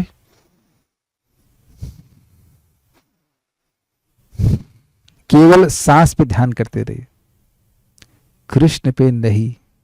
दे are not so qualified they can chant Hare Krishna. बहुत बड़ी बात है, कितने जन्मों के बाद उनको मौका मिलेगा पता नहीं। और साध्य दशा में क्या दिक्कत है? वह ब्रह्म सायुज्य को प्राप्त करते हैं मेहनत करने के बाद, जिसको भगवान के भक्त लात मार देते हैं, झाड़ू मार के बाहर निकाल देते हैं। धर्मः प्रोजित कैटबोत्र परमो निर्मत्सराणाम सताम। ये सबसे बड़ी चीटिंग है। तार मध्य मोक्षवांचा कैटभ प्रधान, जहां होते कृष्ण भक्ति होय अंतर्धान। सबसे बड़ी चीटिंग जो इच्छा है वो ये है कि हम मोक्ष चाहें, भगवान में सायुज्य प्राप्त करना चाहें, तो भक्त लोग पहले से ही त्याग देते हैं। मैं नहीं समझ रहा आप लोग सपने में भी कभी ब्रह्म में लीन हुए होंगे? Anyone here? हो सकता हो कार का सपना आया हो, घर का सपना आया हो, ये हो गया, नौकरी का सपना आया हो, लेकिन कभी ब्रह्म सायुज्य का सपना आया? नहीं आया ना। खाने का सपना तो आया होगा ना, ये खा रहे हैं वो खा रहे हैं, लेकिन कभी सपना नहीं आया होगा कि ब्रह्म सायुज्य। सपने में भी नहीं सोचते। क्लियर? मतलब जिसको कभी भक्त ऑर्डर भी नहीं करना चाहते, इसके लिए वो लोग तपस्या कर रहे हैं, है कि नहीं? आप में से कितने भक्त आज तक मुझे तो कोई बोला नहीं, प्रभु जी मुझे ब्रह्म सायुज्य की इच्छा बहुत परेशान कर रही है। कभी कहेगा स्त्री की इच्छा परेशान कर रही है, धन की इच्छा परेशान कर रही है, ये कर रहा है, लेकिन ब्रह्म सायुज्य की इच्छा ना। वहां क्या करेंगे? वहां कुछ नहीं मिलना, वहां तो प्रसाद भी नहीं मिलेगा, झगड़ने वाले भक्त भी नहीं मिलेंगे, क्या होगा, कैसे रहेंगे बताइए? जस्ट टू मच ना, लाइक दिस। भक्तों को तो क्या मिलता है, देखिए क्या लिखा है लास्ट लाइन में, वह प्रेम प्राप्त करते हैं जो आपको भी वशीकृत कर देता है। जब कृष्ण ही वशीकृत हो गए तो और क्या चाहिए। नेक्स्ट, यह वह ब्रह्म सायुज्य का विकल्प ही दुख ही है। विकल्प समझ रहे हैं, मल्टीपल चॉइस ऑप्शन, ये सेलेक्ट करिए और उसके बाद सोचे अरे कहां फंस गए, यहां इस ब्रह्मलोक में कहां आ गए। आप समझने का प्रयास कीजिए, बहुत जबरदस्त बात है। ये सेलेक्ट करना कि ये मुझे ब्रह्म सायुज्य मिल रहा है, यही सबसे बड़ा दुख है। कोई सेवा नहीं मिलेगी। भक्तों के मतानुसार मुक्ति की अवस्था में भी वे ज्ञानी जन दुख ही भोगते हैं, सेवा नहीं मिलती है। किंतु यह अनुमान, अब देखिए बहुत जबरदस्त टीका है, किंतु यह अनुमान लगाया जा सकता है कि भक्त भी भगवत परिचर्या आदि में थक जाते हैं और जब करते करते कभी कभी मुंह दर्द करने लगता है। खाना बना रहे हैं भगवान के लिए तो पसीना आ रहा, नहीं आता आप लोगों को ऐसा, कोई पसीना आता होगा, थक जाते होंगे। कथा बोल रहे हैं तो मैं भी थक ही जाता हूं, ऐसा तो नहीं है। तो आप ये क्यों कह रहे हो कि भक्ति में श्रम नहीं होता और केवल श्रम जो है ज्ञानियों को होता है? बड़ा अच्छा प्रश्न है, नहीं समझ आ रहा है। आप लोग भी तो थक ही जाएंगे, कथा सुन रहे हैं 2 घंटा 4 घंटा तो थका, चलो अब थोड़ा कुछ भोजन करें, कुछ और करें, हो जाता है। इस श्लोक में यह वर्णन है कि वे सेवा काल में थकते नहीं है। बड़ा जबरदस्त है, पूरा पढ़ता हूं फिर समझाऊंगा।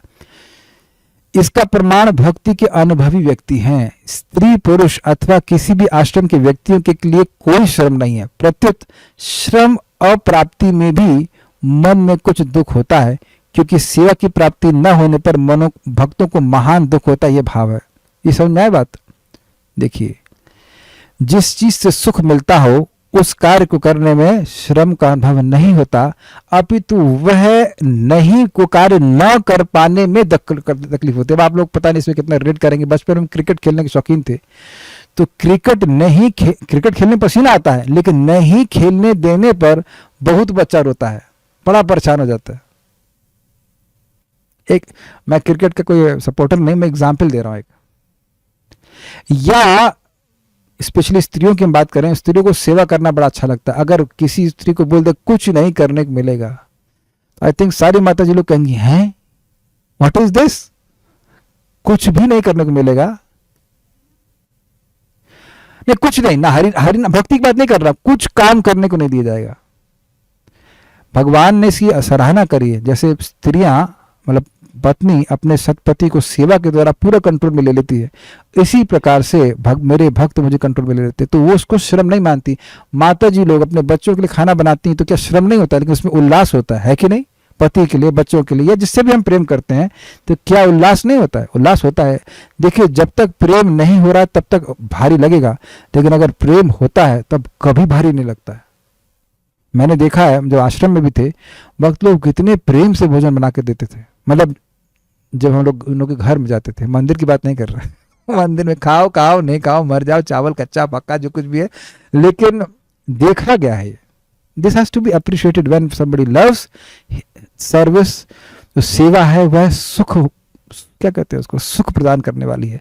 तो यद्यपि लग रहा है कि भक्त लोग थक जा रहे हैं, लेकिन वास्तविक रूप से उनको सेवा न करने को मिले तो थक जाएंगे। जैसे अभी कहते हैं कल से जब बंद, तो जब में थकान होती है कि ना, 2 घंटा बोलते तो थकेगा ना, कुछ तो एनर्जी जाएगी, कुछ तो कैलोरी जाएंगी ना। आप देखो मंदिर में कितने भक्त लोग रोज परिक्रमा करते हैं, तो 12 से 14 किलोमीटर चलने में कैलोरी नहीं बर्न होती है, लेकिन आनंद होता है, उल्लास होता है। समझ में आ गया? तेरी सेवा नहीं मिलने पे थकान का अनुभव होता है, सेवा करने पे थकान का अनुभव नहीं होता है। किसी को यह नहीं सोचना चाहिए कि आपकी सेवा करने से भक्त आप में प्रवेश करता है, क्योंकि यह अन्वीय और अकुंठ अधिष्णम पूर्वोक्ति का खंडन करेगा, जिसमें कहा गया कि भक्तजन अकुंठ अधिष्णम अर्थात कुंठा शून्य धाम अर्थात आपको प्राप्त करते हैं। तो ये बात बोल रहे, पिछले श्लोक में कहा गया कि भगवान के श्रवण कीर्तन के द्वारा व्यक्ति भगवान वैकुंठ की प्राप्ति करता है, और यहां लिखा है कि त्वामेव विशन्ति, ज्ञानी जन भी आप में ही प्रवेश करते, लेकिन ये दोनों स्थितियां एक बराबर नहीं है। मैंने एग्जाम्पल दिया था कि भाई सूर्य है, सूर्य का मंडल है, सूर्य का गोला है, सूर्य की रोशनी, तो सूर्य की रोशनी को जो प्राप्त किया है वह सूर्य से अलग नहीं है, लेकिन सूर्य में नहीं प्रवेश किया है। तो कोई व्यक्ति सूर्य देवता से दोस्ती करके उसी मंडल में प्रवेश कर गया है तो उसकी स्थिति अलग है। तो भक्त लोग भगवान के संग रहकर खाते पीते हैं, और प्रभुपाद जी स्पष्ट कर रहे हैं, unless you are eating with Krishna you are still not perfect. आज ही मैं सुन रहा था, इतना परफेक्शन हो कि अब आप भगवान के साथ बैठ के खा रहे हैं। कृष्ण कैसा लग रहा है ये अचार? हाँ, ये मम्मी ने बड़ा अच्छा बनाया है। माँ ने, मम्मी ने, यशोदा माई ने अच्छा बनाया। This is the perfection we are targeting. हम खाली, हमको टॉर्च की रोशनी से भगवान भगा नहीं सकते, समझ आया? टॉर्च दिखा के जब आगे से लाइट, नहीं नहीं, कौन हो तुम, कौन हो पीछे, कौन हो, I want to see you. ये ईशोपनिषद पढ़े होंगे अगर आप, तो उसमें बताया गया कि आप अपने चेहरे से जो लाइट है उसको हटाइए ताकि हम आपके सुंदर चेहरे को देख सके। हिरण्यमयम पात्रे ना करके श्लोक है। तो यानी ये नहीं मानना चाहिए कि वैकुंठ में जाकर के भक्त लीन हो जाता है। एक तोता एक पेड़ में लीन होता है फल खाने के लिए, वो तोता लीन नहीं हो जाता। उसी तरह से भक्त वैकुंठ में प्रवेश करते हैं भगवान की सेवा का सुख प्राप्त करने के लिए। यही व्याख्या है, क्योंकि कुंठा अर्थात शक्तिहीनता, साथ ही शब्द अन्वीय अर्थात वे प्राप्त करते हैं भी अर्थहीन हो जाएगा यदि कोई तर्क देता है कि भक्त भगवान में विलीन हो जाते हैं। जो व्यक्ति विलीन ही हो गया उसने प्राप्त क्या किया? अब 6 पेज बाकी हैं, आप लोग श्रम को प्राप्त हुए या पूरा पढ़ लें या रुक जाएं? मेरे ख्याल से पढ़ लेने से समझ में आ जाएगा। आप लोग तो थके नहीं, और ईमानदारी के 8 मिनट है तो 8 मिनट में पूरा कर देंगे। ठीक, तात्पर्य अब देखना, प्रभुपाद का तात्पर्य एकदम समझ में आ जाएगा। चक्रवर्ती पाद की टीका के अनुसार है, प्रेम के श्रम तथा उससे मिलने वाले लाभों की दृष्टि से भक्तगण सदैव उन लोगों से आगे रहते हैं जो ज्ञानियों या निर्विशेषवादियों तथा योगियों की संगति के पीछे बावड़े रहते हैं। स्पष्ट है, भक्त लोग प्रेम के श्रम करते हैं, श्रवण कीर्तन कर रहे हैं, इसमें आनंद हो रहा है। अपरे अर्थात अन्य शब्द इस संदर्भ में अत्यंत सार्थक है। यह शब्द उन ज्ञानियों तथा योगियों का द्योतक है जिनकी एकमात्र आशा निर्विशेष ब्रह्म ज्योति में तदाकार होने की रहती है। भक्त हो गए श्रवण कीर्तन करने वाले, और अन्य लोग वो हो गए जो श्रवण कीर्तन नहीं करते, वैकुंठ की प्राप्ति नहीं करना चाहते हैं ब्रह्म ज्योति में लीन होना। यद्यपि उनका गंतव्य भक्तों के गंतव्य की तुलना में अधिक महत्वपूर्ण नहीं होता अर्थात ब्रह्म ज्योति, किंतु अभक्तों को भक्तों की अपेक्षा अत्यधिक श्रवण करना पड़ता है। इसी कोई यह सुझाव रख सकता है कि भक्ति में सेवा संपन्न करने में भक्तों को भी पर्याप्त श्रम करना होता है, किंतु इस श्रम की क्षतिपूर्ति दिव्य आनंद की वृद्धि से हो जाती है। यह भी क्लियर हुआ, सुख मिल रहा है तो थकान नहीं लगती है। जैसे महाराज बड़ा अच्छा बता रहे थे कि जब कोई लड़का पढ़ रहा होता है, आपको एग्जाम्पल याद होगा, जब हम लोग आईटी की तैयारी कर रहे होते हैं तो जब प्रॉब्लम सॉल्व होती रहती तो आनंद आता है, और जब प्रॉब्लम सॉल्व नहीं होती तो किताब बंद जाके सो जाता है। अग्रीड, बड़ा भारी लगता है, नहीं अब और नहीं सुनना है ना, पढ़ाई करते हैं तो जब प्रॉब्लम सॉल्व हो रही होती तो अच्छा लग रहा होता है, तो वहां भी श्रम होता है लेकिन उसको सुख मिल रहा होता है। भक्तों को भगवान की सेवा में निरंतर लगे रहने से व्यस्त न रहने की अपेक्षा अधिक आनंद मिलता है। समझ आ गया? खाली बैठना बड़ा खराब लगता है। पुरुष तथा स्त्री के पारिवारिक संयोग में दोनों ही के लिए अधिक श्रम तथा उत्तरदायित्व रहता है, फिर भी जब वे अकेले होते हैं तो संयुक्त कार्यकलापों के अभाव में उन्हें अधिक झंझट प्रतीत होता है। ये समझ में आई बात? ये हमको अधिक समझ में आ रही है। मैं आज रिफ्लेक्ट कर रहा था कि गृहस्थ आश्रम में सेवा की कमी तो है ही नहीं, साधना के लिए समय निकालना पड़ता है। ब्रह्मचारी आश्रम में दिक्कत होती है कि सेवा निकालनी पड़ती है। ऐसे होता ना, इसको क्या सेवा दें, और गृहस्थी में सारे काम तो आपने खुद ही करने हैं ना, सब्जी लाओ, घर की सफाई करो, ये करो, वो करो, और actually if Krishna is there तो वो सारी भगवत सेवा है। आप सब्जी अपने नहीं ला रहे हैं, भगवान के लिए लेकर आ रहे हैं, घर की सफाई अपनी नहीं कर रहे हैं, भगवान के लिए कर रहे हैं, तो खूब सेवाएं हो जाती हैं। लेकिन वो सेवा ना मिले तो खराब लगता है। भक्तों का अनुभव होगा, जो लोग व्यस्त रहते हैं भगवान की सेवा में, किसी दिन सेवा ना करने को मिले तो बहुत परेशानी हो जाती है। मेरे सबसे बड़ी परेशानी का दिन जब मैं हरिद्वार जाता हूँ दवा के लिए, पूरा दिन परेशान हो, ऐसा लगता है कि हम लोग व्यस्त नहीं है, हमें सुख नहीं मिल रहा है। लेकिन जो भगवान की सेवा करते रहते हैं उनको कथा नहीं मिले या उन्हें सेवा नहीं मिले तो व्यग्रता हो जाती है। ये हम समझा चुके हैं, बस खाली रिपीट कर रहा हूं। निर्विशेषवादियों का मिलन तथा भक्तों का मिलन समान स्तर पर नहीं होता। निर्विशेषवादी सहज मुक्ति प्राप्त करके अपनी व्यक्तिगता पूरी तरह समाप्त करने का प्रयास करते हैं, इंडिविजुअलिटी समाप्त करना चाहते हैं लेकिन कर नहीं सकते, जबकि भक्तगण परम पुरुष भगवान के साथ अपनी भावनाओं का आदान प्रदान बनाए रखने के लिए अपनी व्यतिकता बनाए रखते हैं। भगवान के संग खाना है, खेलना है, सेवा करनी है, तो आपको रहना पड़ेगा ना। यस, इस तरह भावों का आदान प्रदान दिव्य वैकुंठ लोकों में होता है। अतः जिस मुक्ति की तलाश निर्विशेषवादी करते हैं वह भक्ति में पहले ही प्राप्त हो चुकी होती है। भाई साहब, जो व्यक्ति भगवान की सेवा करना चाहता मात्र है वो मुक्त हो जाता है। सेवा करने में लगे वालों का तो कहना ही क्या। भक्तगण अपनी व्यक्तिकता बनाए रखकर दिव्य आनंद प्राप्त करते हुए स्वयं मुक्ति प्राप्त पाते हैं। क्या मतलब हुआ? भगवान की भक्ति करते हैं, उसे सुख मिलता है तो भोग में प्रवृत्ति नहीं होते, अपने आप मुक्त हो जाते हैं। जैसा कि पिछले श्लोक में बताया जा चुका है, भक्तों का गंतव्य वैकुंठ या अकुंठ दृष्टि होता है, वह स्थान जहाँ चिंताएं समूल नष्ट हो जाती हैं। तो ब्रह्म में क्या चिंता है? ब्रह्म में सेवा न मिलने की चिंता है। किसी को भक्तों के गंतव्य तथा निर्विशेषवादियों के गंतव्य को एक समान मानने की भूल नहीं करनी चाहिए। दोनों के गंतव्य स्पष्टतः पृथक पृथक हैं और भक्त द्वारा प्राप्त होने वाला दिव्य आनंद भी चिन्मात्र या केवल आध्यात्मिक भावनाओं से भिन्न होता है। क्या मतलब है? जब व्यक्ति ब्रह्म का अनुभव करता है तो वह अनुभव करता है कि मैं एक आध्यात्मिक स्फुलिंग हूं, लेकिन भगवान से अपने संबंध को अनुभव नहीं करता है। तो उससे श्रेष्ठ है भगवान के भक्त का अनुभव जो अपने संबंध को भगवान से अनुभव करता है, उसके अनुसार कार्य करता है और भगवत प्रेम के फल का लाभ यानी कि असीमित सुख का आनंद भोगता है। कोई प्रश्न? चिन्मय स्पिरिचुअल कोई प्रश्न कह रहे हैं? पगडंडी बना दी भगवान के भक्तों ने, उसे फॉलो करेंगे तो हम भी पहुंच ही जाएंगे। जी हाँ, एक भक्त कहते हैं कि देखिए पुल का निर्माण चींटियां नहीं करती। चींटी पुल नहीं, लेकिन उस पुल का निर्माण जो पुल निर्मित हो चुका है पहले से ही, उस पे चढ़कर चींटियां भी धीरे धीरे महान नदी को पार कर जाती हैं। Very brilliantly put, very nicely. हमें भगवान का नाम इजाद करने की जरूरत नहीं है, नाम बोलना है, पार हो जाएंगे। ये तो सहज मुक्ति के है, ये कौन से युग में प्राप्त होती है ऐसे लोगों को? क्योंकि कलयुग में तो हरि नाम एवं केवलम, जो भी ज्ञान मार्ग में होता है उसको मिल सकती है, हरि नाम के द्वारा भी प्राप्त हो सकती है अगर आप वो चाहते हैं तो। जो योग करते हैं उनका आगे क्या होता है, क्या रिजल्ट उनको मिलता है, या फिर बर्थ डेथ साइकिल में फंस जाते हैं? देखिए, जो लोग अष्टांग योग कर रहे हैं वह भगवान में मिलना चाहते हैं, वो भगवान की सेवा नहीं करना चाहते हैं, तो वह भी सहज मुक्ति को ही प्राप्त करते हैं। Prabhupada said, Mayavadi, they want to become Krishna, but we devotees can become father of Krishna, we can control Krishna. Okay, there was a comment, so we'll stop here. Thank you all very much. We finished in time. Shrimad Bhagavatam की जय, श्रील प्रभुपाद की जय, निताई गौर प्रेमानंदे। Thank you. हाँ, आवाज आ गई। ये निर्विशेषवादी और मायावादी शास्त्र तो सेम पढ़ते हैं, हाँ, और भक्ति की महिमा बढ़ा चढ़ा के बताई है शास्त्रों में, फिर भी ये इतनी बड़ी गलती कैसे करते हैं? बहुत अच्छा प्रश्न है माता जी का कि भाई अब ये लोग शास्त्र पढ़ रहे हैं तब इनको क्यों नहीं समझ में आता है। पढ़ो भागवत गीया भागवत स्थाने। एक व्यक्ति थे, उनका नाम था देवानंद पंडित, और वो जन्म से ही ब्रह्मचारी थे, पूरा विरक्त थे, लेकिन और भागवत पे ही प्रवचन करते थे और बहुत सारे लोग प्रवचन सुनने भी आते थे, और महाप्रभु क्रोधित होकर कहते मैं तुम्हारी भागवत फाड़ दूंगा। तो क्यों? क्योंकि श्रीमद् भागवतम को पढ़ने के बाद भी वह ये नहीं समझ पा रहे थे कि भक्ति ही सार है। अब प्रश्न होगा वह क्यों?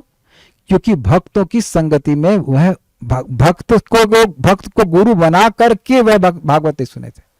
अब देखिए, प्रभुपाद जी के तात्पर्य कोई भी व्यक्ति पढ़ता समझ में आता कि भक्ति सर्वश्रेष्ठ है। अब जो नहीं स्वीकार किया है गुरु को, तो उसकी बुद्धि वैसे ही चलेगी। गुरु मतलब वैष्णव को। वो भागवतम और भगवद गीता को भी पढ़कर निर्विशेषवाद का ही वर्णन करने वाला है। जैसे कि वो सर्वधर्मान परित्यज्य माम एकम शरणम व्रज। तो वो माम कौन है? माम मतलब आप, माम मतलब मैं, मेरी शरण, मेरी जो व्यक्ति ये बोल रहा है उसकी शरण में जाना था। तो गुरु बोल रहा है तो गुरु की शरण में जाना, भगवान की शरण में नहीं जाना है। ऐसी व्याख्या वो लोग करते हैं। ये जैसे मैंने बताया आपको, यहाँ पे कुछ लोग थे इधर जेल में आए, कह लगे यदा यदा ही धर्मस्य ग्लानिर्भवति भारत इत्यादि। तो कह रहे भगवान नहीं आते हैं। भगवान क्यों आएंगे? आप और मैं आते हैं धर्म की संस्थापना करने के लिए। भाई वाह! तो इनको पूछो ये कहां से? ये एक और एक एक्सप्लेनेशन सुनिए। सर्वस्व चाहम विष्णु, सबके हृदय में चाय की इच्छा है। गौरांग प्रभु बता रहे थे कि किसी ने ऐसा एक्सप्लेनेशन दिया और वो आसाम के राजा थे, उनके चाय के बागान थे, बड़े प्रसन्न हुए। हाँ भाई, सबके हृदय में चाय की इच्छा है।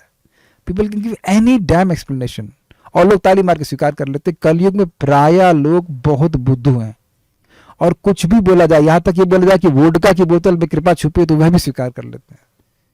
और एक जगह श्लोक है, मैं भूल रहा हूं लेकिन मतलब कहा श्लोक संस्कृत भूल रहा, लेकिन लिखा है उसमें कि कोई ब्राह्मण तेजस्वी है, वो कुछ भी बोलेगा लोग स्वीकार करना शुरू कर देते हैं। लोगों के पास सामर्थ्य नहीं होता है। देखिए, अगर आपको यह ट्रेनिंग प्राप्त है कि आप क्वेश्चन कर सकें ना, सॉरी क्षमा कीजिए, आप स्वतंत्र रूप से सोच सकें, तो आपको कंट्रोल नहीं किया जा सकेगा। इसीलिए आजकल की शिक्षा लोगों को इंडिपेंडेंटली थॉटफुल होने की ट्रेनिंग नहीं देती। ये आप देख रहे हैं, गीता भागवत सुनते हैं तो कुछ विचार करते हैं, नहीं तो जैसा पहले के लोगों ने किया है वैसे ही भेड़ चाल में करते चले जाओ। तो पूछे तो ना कोई भाई कि भगवान अगर सभी के स्रोत हैं, तो जब इस जगत में रूप देख रहे हैं तो भगवान के पास रूप कैसे नहीं है? दूसरा, अगर हम भगवान थे और माया ने तब पकड़ लिया तो अब हमको माया कैसे छोड़ देगी? तीसरा, आप कहते हो सब कुछ ब्रह्म है, ठीक है, और फिर आप कहते हो कि जगत सत्य, जगत ब्रह्म सत्य है, जगत मिथ्या है। तो जब सब कुछ ब्रह्म है तो जगत भी ब्रह्म है, तो जगत मिथ्या कैसे हुआ? है ना? अब जो कि सामान्य व्यक्ति है वो इतना कहां सोच पाएगा? तो प्रभुपाद जी ग्रंथों को हम पढ़ेंगे तो ऐसी कोई बात बोलेगा तो हम उसकी गलती देख सकते हैं। और जो आपने मेन बात है कि भक्तों के आश्रय में अगर कोई व्यक्ति शास्त्र श्रवण करता है तब समझ में आएगा। आप जानते हैं उनको, क्या नाम है, तो तनुजा माता जी, क्या नाम है, तनुजा नाम था, अभी क्या नाम उनका, तनवांगी माता जी। तो वो खूब अच्छी संस्कृत जानती हैं, एमए की है संस्कृत में, और खुद बोले कि हम ईशोपनिषद वगैरह सब पढ़ चुके हैं लेकिन कभी समझ में नहीं आया कृष्ण भगवान है। मेरी माँ एमए में गोल्ड मेडलिस्ट है संस्कृत में, है नहीं थी। तो मैंने उनको बोला आपने क्यों नहीं बताया गीता पढ़ने के बाद भी कृष्ण भगवान है? कहते हमको नहीं पता। तो उन्हें क्यों नहीं पता? क्योंकि उनके टीचर को नहीं पता। It is that astonishing. जबकि लिखा है श्री भगवान उवाच, एकदम स्पष्ट है। लेकिन जो व्याख्या करने वाला है, जैसे सूर्य को बादल ढक देता है जबकि बादल हीन है, उसी प्रकार से भगवत गीता सूर्य के समान, लेकिन ऐसी व्याख्या लोग करते हैं कि बस ये बात है। इसीलिए प्रभुपाद जी के तात्पर्य बहुत जरूरी है। तात्पर्य नहीं समझ में आएगा तो हम नहीं समझ पाएंगे श्लोक। Okay, so stop now. Thank you for very good question. Hare Krishna. Thank you.